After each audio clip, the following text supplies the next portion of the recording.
হাদিস 172।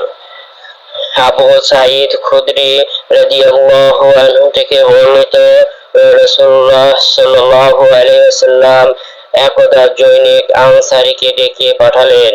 তিনি এমন অবস্থায় রাসূলুল্লাহ সাল্লাল্লাহু আলাইহি ওয়াসাল্লামের নিকট আসলেন যে তার মাথা থেকে পানি টপকাচ্ছিল। রাসূলুল্লাহ সাল্লাল্লাহু আলাইহি ওয়াসাল্লাম বললেন, আমার জন্য বোধহয় তোমাকে তাড়াহুড়ো করতে হয়েছে। তিনি বললেন, জি হ্যাঁ। তদুত্তরে রাসূলুল্লাহ সাল্লাল্লাহু আলাইহি ওয়াসাল্লাম বললেন, যখন তাড়াহুড়ো কিংবা অন্য কোনো কারণ বশত বীর্যপাত না হবে তখন কেবল ওযু করে নিলে চলবে। হাদিস 176।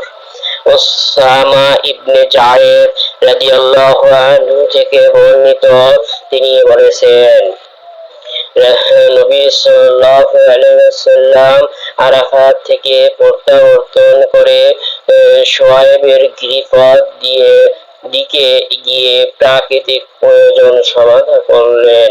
ওসামা বলেন, তৎপর আমি পানি ঢালতে লাগলাম এবং রাসূলুল্লাহ সাল্লাল্লাহু আলাইহি ওয়াসাল্লাম ওযু করতে থাকলেন। আমি বললাম, হে আল্লাহর রাসূল, আপনি কি এখন নামাজ পড়বেন? তিনি বললেন, নামাজের স্থান সামনে, অর্থাৎ মুজদালিফা। হাদিস 177।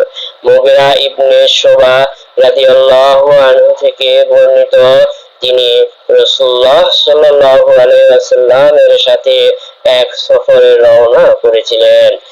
রাসূলুল্লাহ সাল্লাল্লাহু আলাইহি ওয়াসাল্লাম প্রাকৃতিক প্রয়োজনে বাইরে গেলেন।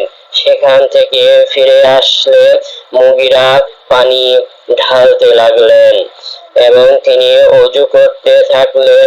রাসূলুল্লাহ সাল্লাল্লাহু আলাইহি ওয়াসাল্লাম তার দুই হাত ও মুখমণ্ডল ধৌত করলেন এবং মস্তক ও মুজদায় মাসহ করলেন।